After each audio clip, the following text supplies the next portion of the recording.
मंदोदरी रामायण का एक ऐसा पात्र थी जो एक शक्तिशाली व पराक्रमी राजा की पत्नी होने के बाद भी अभागी स्त्री थी।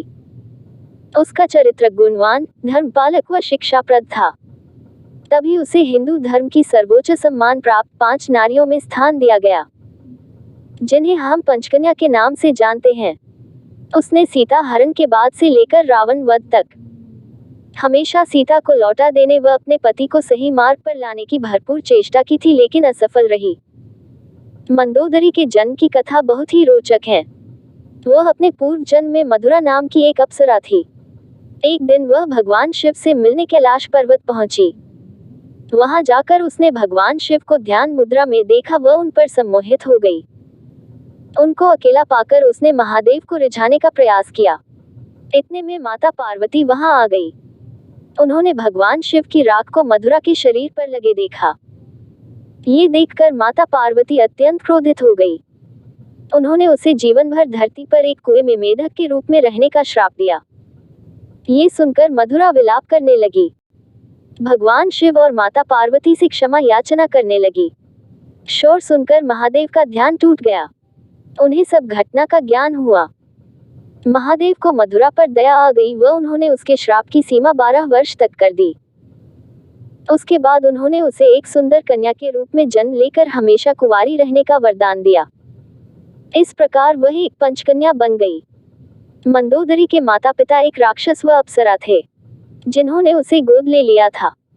एक समय में मायासुर मयदानव नाम का एक राक्षस था, जिसका हेमा नाम की अप्सरा पर दिल आ गया था।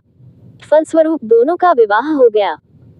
उसके कुछ समय पश्चात दोनों को मायावी और दुंदुभी नामक 2 पुत्र प्राप्त हुए, किंतु उन्हें एक पुत्री की आशा थी। इसके लिए दोनों भगवान शिव की आराधना करने लगे। उसी समय मधुरा को मिले श्राप की अवधि समाप्त होने वाली थी, जिस कारण वह मेढक से एक सुंदर कन्या में परिवर्तित हो गई। उसी कुएं के पास मायासुर व हेमा पूजा कर रहे थे, तो उन्होंने कुएं में से एक बच्ची की रोने की आवाज सुनी। उन्होंने इसे महादेव का आशीर्वाद मानकर स्वीकार कर लिया व मंदोदरी के रूप में पालन पोषण किया। जोधपुर से 9 किलोमीटर दूर एक मंदोर नामक स्थल है, जिसे मंदोदरी का जन्म स्थल माना जाता है। इस स्थल का नाम भी मंदोदरी के नाम पर ही है। यहाँ पर रावण को समर्पित एक मंदिर भी है, तथा यहाँ के लोग रावण को अपना दामाद मानते हैं। एक दिन रावण मायासुर से मिलने आया हुआ था। तब उसने मंदोदरी को देखा और उस पर सम्मोहित हो गया।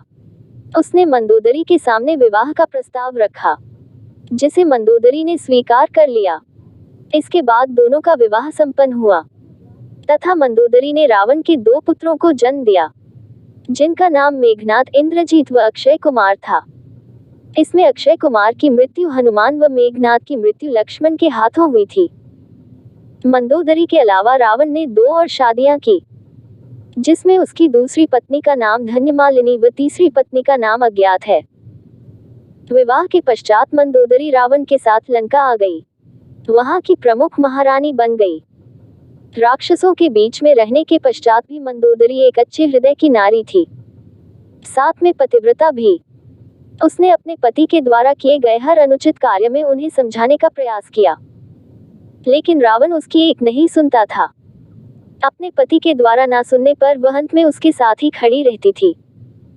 रामायण के अन्य संस्करणों में ये भी बताया गया है। एक दिन रावण के अनुचित कार्यों से परेशान होकर मंदोदरी ने आत्महत्या का भी प्रयास किया था। वह रावण की स्त्री लोलुपता के बारे में भी जानती थी, लेकिन उसने कभी रावण का साथ नहीं छोड़ा। अद्भुत रामायण में माता सीता की माता का नाम मंदोदरी बताया गया है। हालांकि इसका मूल वाल्मीकि रामायण में कोई उल्लेख नहीं मिलता है। इस मान्यता के अनुसार रावण व मंदोदरी की प्रथम संतान एक पुत्री थी।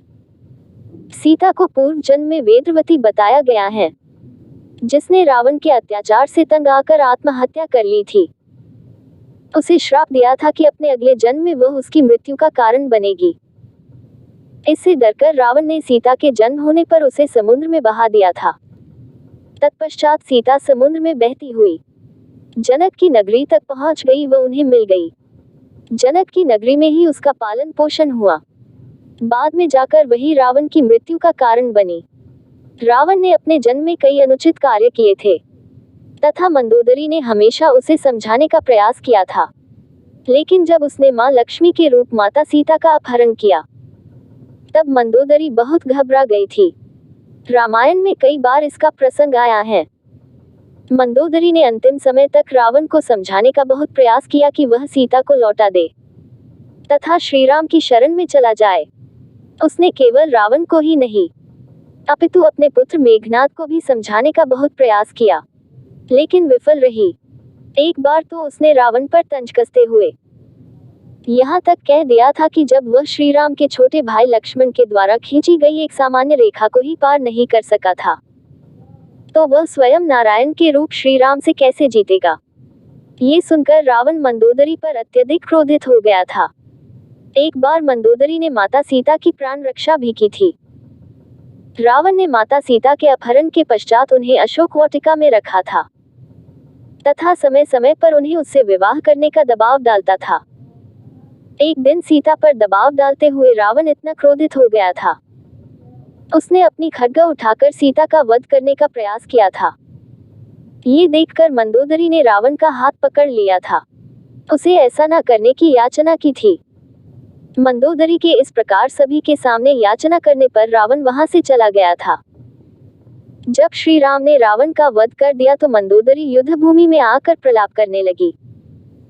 ये देखकर श्री राम को बहुत दुख हुआ व उन्होंने मंदोदरी को सांत्वना दी।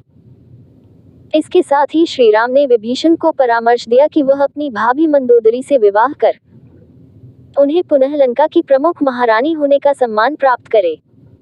मंदोदरी इस प्रस्ताव से पहले तो असहज हो गई, लेकिन लंका की भलाई को देखते हुए उसने ये प्रस्ताव स्वीकार कर लिया। फिर मंदोदरी का विभीषण से विवाह हो गया और वह पुनः लंका की प्रमुख महारानी बन गई। इसके बाद मंदोदरी का उल्लेख नहीं मिलता है। निश्चय ही उसने समय की चाल के अनुसार शांतिपूर्वक अपने प्राण त्याग दिए होंगे व पुनः अप्सरा होने का गौरव प्राप्त किया होगा।